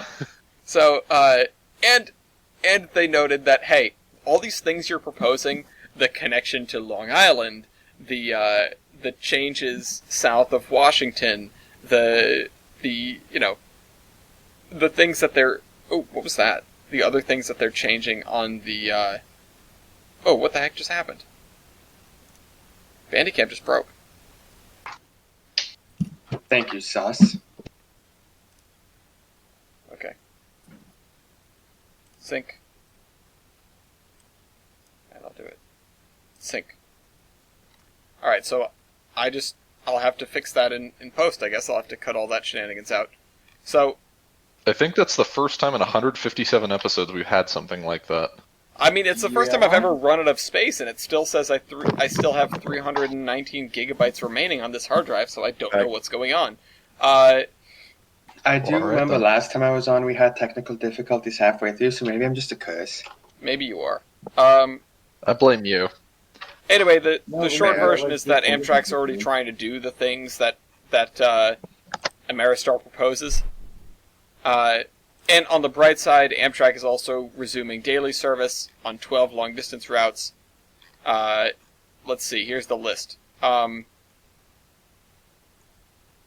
Yeah, so the All ones... of them except the Cardinal and the... Yeah, everything except the Sunset. Cardinal and the Sunset. So, all the ones that were cut are coming back. And check out the Amtrak 50th paint scheme, and What's up with the Sunset and the Cardinal? they were always tri-weekly. Or, well, they have been for the entire lifespan of Amtrak, basically. Oh, okay. Yeah, I'm just not familiar with the schedule. yeah, and then they were duking Although it that out. brings us nicely. Praise be the timetable. Two. What does it bring us to? I thought that was Praise your be segue the into, timetable. Praise it be the timetable. I thought you were trying to segue into latest train on Amtrak. Oh no, we've still got plenty of time. Oh, do we? Oh, Yeah, okay. no, we're doing pretty well, even aside from the technical difficulties. We're just like, now my timer's going to be screwed up because I can't see what it was. But, Well, so, I mean, while we're up here, actually, I'll jump from this to that. We did have an article about Amtrak paint, but I was going to try to cover that under the Amtrak umbrella, but check it out, they're doing some new heritage paint schemes. But they are bothering the Surface Transportation Board, and man, this episode is filled with messing with Sasquatch, if Sasquatch is federal agencies, to allow why is CSX and NS, basically to force CSX and NS to allow them to bring back the Gulf Coast service. very nice? That's a Trains Magazine article. I really do like that project, but we will come around to it later. But speaking of the Gulf, East, how are things for Brightline? Because we should talk about this hilarity shenanigans. Well, it's finally my time to speak. Okay, now do it. Yes. So, Brightline is being sued by the Florida Department of Transportation. And Specifically, and Virgin. Specifically, over Oh my God, the I'm gonna fact die. that Brightline is going to be stealing passengers off of the turnpike. How dare they? I just wanted How to... dare- I'm sorry. Yeah, how dare a passenger rail network take our vehicles off our streets? That's literally what it's supposed to do. Hello? So the FDOT is demanding that Brightline complete the following order to move forward with the Orlando to Tampa route. In the lawsuit, to conduct a study that details the toll revenue lost to the state and prepare a compensation plan for toll revenue.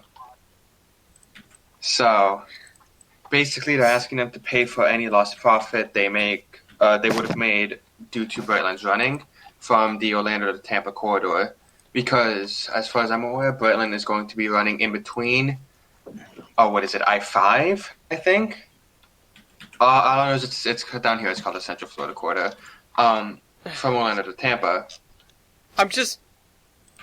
Are there planes that run these short routes? Because get on them. Yeah. But plane go big money. That's the I-4 corridor, I was one off. It's ridiculous. People are volunteering not to use your road. You don't get to complain to other people and tell them to pay you because they're providing a service that lets people not use your road. Right. Oh, guess it's even better. Brightline needs to obtain a letter of support from the Greater Orlando Aviation Authority. Oh my God. So there goes. Oh, there's the planes one too. Hang on. This is some bullshit right here. This is awful. This is Something hilarious. stinks. And Richard Branson's also getting in on a lawsuit fund. Yeah. I mean, it's Richard Branson. Yeah. So Virgin is suing Brightline for $251.3 million over the naming contract because Brightline refuses to use the Virgin name anymore after Virgin's extraordinarily wonderful failure in the UK. Oof. I feel like that's a one-sided look at things. They might not have been the most successful rail company in the UK's history, but, I mean, really very few have been. And also, they lasted for a good 20 years. I like the idea that it doesn't matter what their performance was, like if they actually did a good job. The fact that they effectively got fired, I think, is damning enough. I'm not here to speak on whether Virgin actually did well or not. Because I don't know if they did. They may have done well enough, but clearly they didn't do well enough that they got to keep the position. And so, The reason Brightline says they dropped the name is because the name no longer represents the high quality transportation that Brightline wants to represent. we could just call this being too lazy to repaint and not wanting it to say Virgin on the side of your trains. When they F up people on a daily basis. Oh, and to circle around about FDOT suing them, Amtrak runs the exact same corridor that Brightline's running. Just like 5 miles south. But do they pay? Can we just cut Florida off?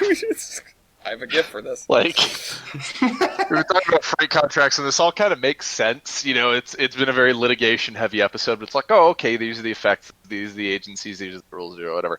And then we get to Florida, and this railroad company that's wanting to run on the same corridor as the government railroad has to obtain a letter of permission from the airlines because potato. But also they don't want to be virgins because virgins are hashtag not cool, hashtag Chad Bright. I wanted to call. Please change the name to Chadline. Chadline, hashtag Chadline. What the hell is going on in Florida? Do we ever really know? Your railroad politics make no fucking sense. Nobody knows. Yeah, and it was a trip. Yesterday CSX sent down the two first responder units, and every single Florida informer was trackside. It was bad. Oh God. Like no fights, huh? No, but I'm pretty sure there was a decent amount of trespassing. Well, And by that, I mean some guys were like standing in the middle of the railroad yard. I mean, gotta get that shot, bro. Yeah, you gotta get it. Ooh, 9/11. Grind. Gotta That get has that multiple rail applications. fan grind. The boom boom bat. Boom, boom, Speaking boom. of getting the railfan grind in, that's what we can do if Tennessee Pass starts to run. Okay. did you read the article? I did, yeah. Okay. I read the article. I know what it's about. Okay. Okay. Could happen because the potential operator of the line, which is Rio Grande Pacific and the Colorado Midland and Pacific, has come out and said, we're not going to run trains. We're even going to ask the STB and tell them we're not going to run trains. No, oil they're not trains. going to not run trains. They're going to... So hang on. The airline Vermont as a collective is suing or has taken issue with CSX. The government may take issue with CP and KCS. Florida Airlines have taken issue with the railroads, which have also taken issue with the other railroads, and Rio Grande Pacific has taken issue with itself. Just a clarification. Just a clarification. They do have to get permission from the airlines, but the people doing the lawsuit is the Florida Department of Transportation. The government is suing Brightlands and asking the airlines for permission. Snip easy. Cuba Part 2. Electric Cubaloo. Can we just like build a wall around Florida and turn it into Ancapistan? Yeah. I want to build a wall around Florida, and it will be Florida 2 Electric Cubaloo, and we'll just leave it to be Yeah. Cuba's problem. They're their own thing now. We can't do that. When Florida Anyway. floats away, it's But- just going to crash into Cuba. No, just cut us off and we're building another 7-mile bridge. Basically, the TLDR of this article, because nobody really cares. I mean, Um, I what wanted does to talk TLDR mean? I'm just kidding. The TLDR of this article basically What does that says mean? the Colorado Midland and Pacific Railroad went to the STB Well, and said, everybody is complaining that we're going to run oil over this line. I promise you we're not going to run oil over this line. Pinky promise, with their like weird little TikTok thing where their fingers point together. Okay. Pleading face. What is- No. First of all, TBA. Yeah, but I mean, that's basically what they Yeah. did. TLDR means too long didn't read. Here's the abbreviated version. Here's the lowdown. Yeah. Here's the skinny. Okay. Too long didn't read. Okay. Also, just to clarify this, from Key Largo to Cuba, shortest distance is 150 miles or so. So if you guys East, if you're going to build that bridge to Cuba, you better start working on it. It's fine. But yeah, no, this is an interesting change. Now, Weibel and I have discussed this at length, but I think the idea is, since a bunch of towns are getting upset at the idea of trains running through again, and because the buzzword seems to keep being, oh, they're going to run oil. They're going to run oil from the Uinta Basin. They're going to run it over Tennessee Pass, and it's going to explode in the backyard. It's Not in my backyard. Precisely. I mean, other than the fact that they couldn't do that even if they wanted to because they aren't leasing the whole pass. It's gonna happen in your backyard, and there's no. and because even then the pass doesn't interchange with any of their trackage Yeah, or planned trackage. it's still become a thing. I mean, the person who seems to have her head on straight is, what was it, the mayor of Vail, or the spokeswoman? I think she's a congresswoman. A women. I think a women. There's a Jeremy Clarksonism right there. I think she's in the House of Reps for the state, but is from Vail and Eagle County originally. Gotcha. Well, she seems to have her head screwed on straight, saying, hey, I'm happy to ride the train to ski next summer. Basically understanding that the Colorado Midland here really just is here to do passenger service. Like, Right. And they mean that, and they have a good idea. At least we think they have a good idea. Nobody believed that they wanted to just do passenger service, though. So as a show of good faith, they're asking the Surface Transportation Board to actually outright ban the movement of oil, coal, and quote other hazardous materials on the pass as like a see. Now, not only do we not want to move oil on the pass, now we're physically not allowed to. Can we please just run passenger trains now? Yeah. We're not. We already didn't want to and weren't able to. Now we're not allowed to. Right. What more do you people need? Yeah. And it will be interesting to see what the towns all say, because a third town, by the way, has joined in and agreed to share the legal fees to fight Colorado Midland Pacific on this. Who is that? Oh God, I can't remember. I think it was Chaffee County. Oh, okay. There's a third supporter though now of that lawsuit. It's just atrocious. It is. It's such a mess. And I'll be honest, this is one where, like, okay, as far as the controversies that we've covered so far today, on balance, the KCSCP merger is still probably going to happen. You know, I don't think there's any stopping. It will happen. Any pumping the brakes on that train. The CSX Pan Am merger is still probably going to happen. You know, with concessions. Even with this opposition, I don't think that's going to change. The toll lawsuit, I don't think is going to go anywhere. Because I think any reasonable person is going to look at that and go, "What? If it does, this Florida? There's nothing is reasonable about this place." Yeah. Facts. The Amtrak privatization plan definitely isn't happening. But then there's this, which still feels like a coin flip as to I have what no the idea hell what's going to happen. is going to happen to Tennessee Pass.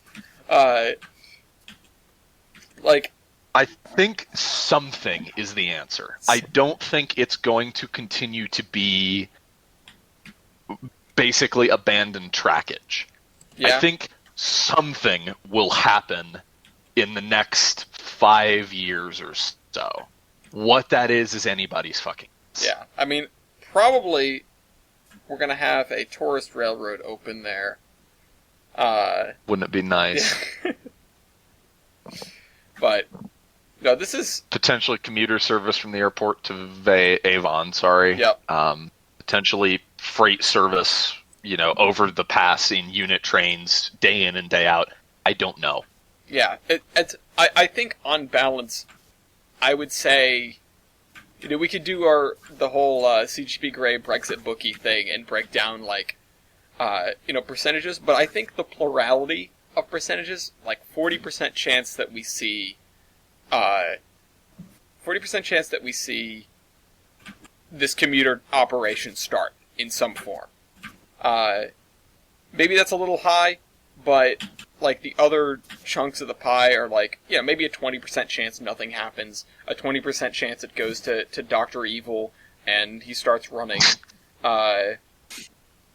his grain trains, and like a 20% chance. Dr. Evil for those playing at home is Ellis's name for Stefan Soloviv, who owns Colorado Pacific, which is the chief competitor to Colorado Midland and Pacific. Yeah. And then like a 20% chance something that we haven't predicted happens. Of those things. I'd honestly give that more. I think it's going to be some kind of compromise. I wouldn't be surprised to see Copac run grain trains over the line. I wouldn't be surprised to see the commuter service. I wouldn't be surprised to see other stuff. I don't know. It's such a question mark. It's a real head scratcher. It might be the biggest question. Brightline over Tennessee Pass. Brightline over Tennessee Pass. Yeah, that's where they're building Brightline next. is owned by Virgin, and Tennessee Pass is for Chads. Okay. Do you want to? I'll cut this out because I don't feel like this is super relevant. East, do you want to talk about the MTH stuff, because that's an interesting thing to touch on. And we've still got a few Yeah, I minutes. can touch on it. Yeah. Okay, go ahead. So MTH has acquired a lot of the MTH Premier Line tooling, which in short basically means Atlas is going to just start producing MTH models, but hopefully with the working decoders that aren't really dumb, because MTH Dakota is really dumb. So coming probably not in a few years, but maybe like 4 years from now, I'd imagine, we would start seeing some MTH tooled Atlas stuff come out, whether they start with engines, rolling stock, secondary objects like houses, cars, who knows. But it is nice to see a larger company and a company of such high quality such as Atlas buy out these toolings, and hopefully we'll continue producing some of the more MTH exclusive models in the future. I had no idea that when a company like that dies, all their stuff suddenly becomes the best stuff on the market, right? Like it becomes a scramble. Their stuff's not great, but like tooling is really. MTH Did I ever tell you about? Go ahead. What? Go ahead. Doesn't go ahead. Okay. Tooling is really fucking expensive. Did I ever go over my tour of the San Juan Model Company? I don't think a couple months ago. Okay, No. So very similar to this. The narrow gauge model scene is obviously very small, very select, very niche kind of Very stuff. small. So for years and years and years, it's been a lot of. It's very small. It's been a lot of real little companies that's I'm like, so hey, we little. offer kits. I'm little. We offer kits for When the Wi-Fi these sucks. few cars and some building parts and stuff like that. And there are a whole bunch of companies like that. Recently, a lot of the guys that started these companies have been okay. They've been ahead. ducking out of the game.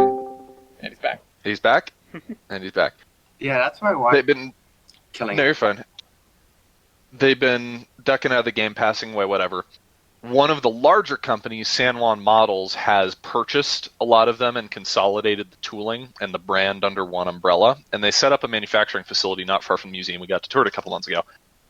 It's insane how much goes into each and every mold. Like, just looking at a sprue for window parts, this one style of weird gabled window that you might use on a building, you can buy it for $5. It is thousands of dollars and hundreds of hours in tooling to get something like that with injection molded quality. Damn. So yeah, whenever one of these brands puts their stuff up for sale, it's not even a question of whether or not that stuff is really worth it or all that good. It's just it's potentially millions of dollars in the case of a company like MTH that you can buy for pennies on the dollar and turn around, and even if you can offer them at severely discounted prices, your initial investment compared to what it would be is so low, it's so worth it. Yeah, and that makes a lot of sense. But it's interesting to see these are like the toolings are distributed among these different companies that are grabbing them. Okay, and before we do our class of mantle responsibility and round of the show, I know we're at time here, but I really just wanted to say something. I talked about the WMSR at the beginning of the show. Oh god, I forgot. The county's taking over the track maintenance. Oh no, okay, that's a preview for next episode then, because we want to talk about this at length. Okay. I really want to talk about that whole clusterfuck in more detail. Okay, I'll keep this here. We'll talk about that next time. Okay, I'm also going to reorganize the document. I think I might even go ahead and make a 4th edition document and sort of outline some details. That I think is our maintenance of way here. Obviously, if we are able to make this easier to do, I feel like despite the fact that everyone is as busy as ever, we have actually had a easier time getting the podcast to happen lately. Mm-hmm. Well, especially if we continue to open the cast up. We currently have a potential cast of 9 people. We have we have myself and then 3 engineers and 3 firemen. So a total of 7. But either way, it seems to be working. And I know it's going to get like a sort of reaction, but as I already alluded to twice, Correct. If we can put this together and if we can make this flow more easily, touching on all these topics, maybe we could move to weekly. Maybe. But we'll see. I don't know if we have the availability for weekly, though. I don't know if we do either. We'll but see. We seem to be doing a good job of pulling the podcast together right now. So, if that keeps up, maybe we'll see. If we can always do it on the weekend instead of pushing it to like a Tuesday or a Monday night, if we can always do it like here, which is like an early Saturday afternoon for me, or an early Sunday afternoon for me, rather, and like a late Sunday morning for people in the Western time zones, that seems to be a place that a lot of people have free. That's free a lot of the time. So like as things, if things do stabilize there, and if we find ourselves coming to the end of podcasts where we feel like we have more things that we should talk about, I don't know. But either way, we'll discuss that further later. Either way, I'm gonna set up probably a new document for the podcast going forward. I'm going to leave more room for stuff. I'm going to leave spots for specific things like, what is your discussion topic this week? And I'm going to space it out. And you listening or watching at home, please let us know what are some things that you would like to see out of the podcast. What is your favorite section? What is your least favorite section? What do you kind of roll your eyes at when we spend too long on? What would you change about the podcast to make it flow a little bit better and to be a more enjoyable listening and or watching experience? Right. Yeah, absolutely. Let us know. That's bold of you guys to assume that anybody's watching. On the assumption that we have like one or two people that watch or listen or whatever, we might as well cater it for what they want. That's right? true. That's true. No smut, though. We're not doing smut. We're not doing smut. Light petting, maybe on occasion, and yeah, maybe.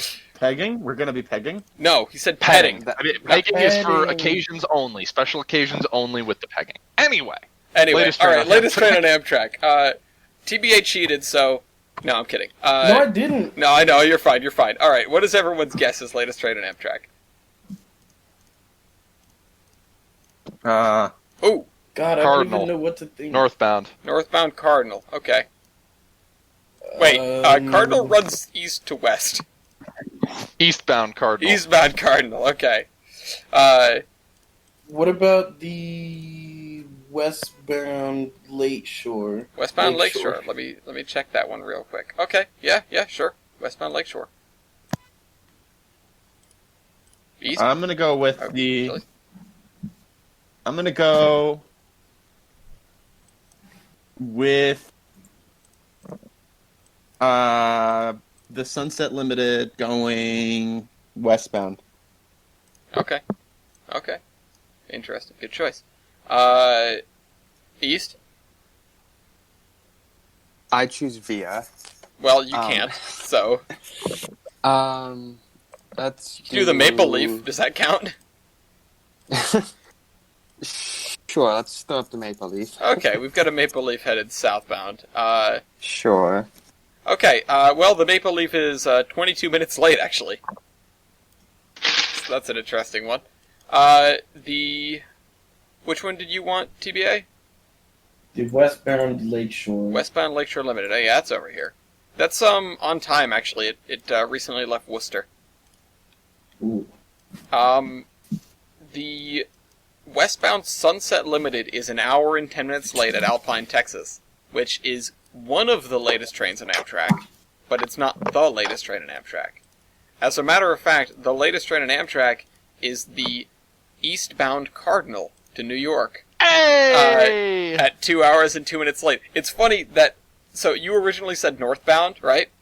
Yes. And I'm looking at the two cities and I went, the northbound would probably be 51, which is 3 minutes early. But then I asked you to clarify and you said the eastbound, which is definitely 50. Sus. That sounds sus.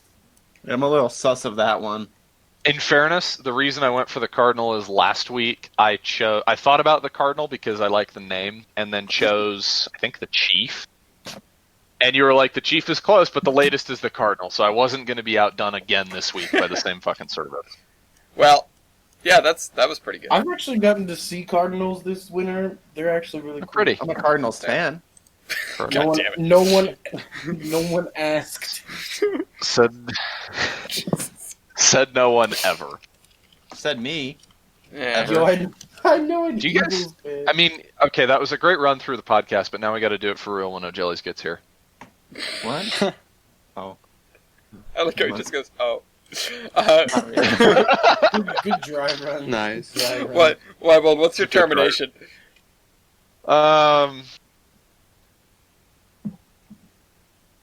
Yeah, I think that's my termination. Crickets. Good dry run, everybody. Good dry run. Alright, let me type that out.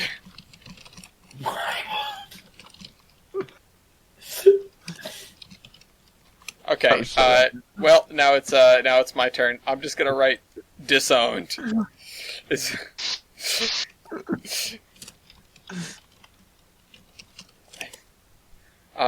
So look at that.